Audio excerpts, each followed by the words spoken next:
Hi மக்களே. Hi மக்களே. என்னோடய வீடியோக்கெல்லாம் பார்க்கிங்க. உங்களுக்கு பிடிச்சிருக்கா கமெண்டில் சொல்லுங்கள். லைக் பண்ணுங்கள், சப்ஸ்கிரைப் பண்ணுங்கள். பாய் மக்களே.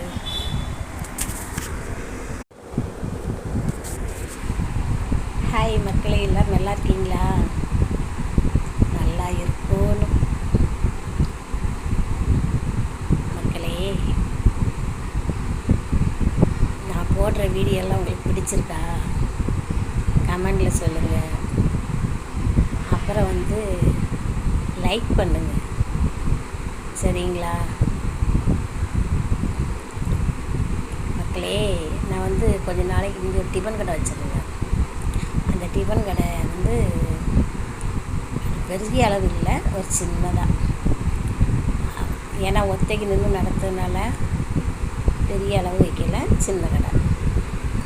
அந்த சமயத்தில் கடை முன்ன ஒரு பொண்ணு என்ன பண்ணுவாள், காலையில் ஒரு 8 மணி 8:30 மணி போல் ஒரு பையை தூக்கிட்டு ஊர்பட்ட கெட்டாரத்தை போட்டு பேசிக்கிட்டே போகும், ரோட்டையே போகும்.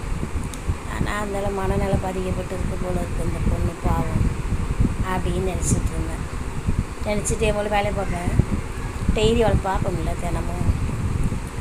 அப்படி போவோம். அப்புறம் ஒரு 12 மணி போல் அங்கேருந்து வரும். அப்போவும் அப்படியே தான் வரும் பேசிக்கிட்டு. ஆனால் யாரும் அந்த பொண்ணை கண்டா ஒரு 2 ஸ்டெப்பு தள்ளி தான் போவாங்களே தவிர பக்கத்தில் யாரும் போக மாட்டாங்க, அந்த அளவு பேசும். அப்புறம் ஒரு நாள் என்ன பண்ணிச்சு, இந்த பொண்ணாக கடைக்கு அம்மா கொஞ்சோண்டு டீ தருவீங்களான்னு கேட்டேன். டீ அம்மா வேணும், சரி போட்டு தரேன் அப்படின்னு சொன்னேன். அந்தால போட்டு கொடுத்தேன். குடிச்சிட்டு 10 ரூபா தந்தேன். வேணாம்மா வச்சுக்கோங்க. இல்லைம்மா இருக்கட்டும் வாங்கிக்கிடுங்கன்னு தந்தது. சரி நானும் அதை வாங்கிட்டேன். அப்புறம் மறுநாள் அம்மா உங்களுக்கு கொஞ்சம் பாத்திரம் கழுவி தரட்டுமா அப்படின்னு கேட்டால், பாத்திரம் கழுவி தராளா, கொஞ்சம் யோசிக்கணுமே அப்படின்னு நினச்சிட்டு, சரிம்மா நீ நாளைக்கு வா அப்படின்னு போயிடுச்சு. அப்புறம் மறுநாள் பாத்திரம் கழுவுனா, சூப்பராக கழுவுனா, ஒரு மிஸ்டேக் கிடையாது.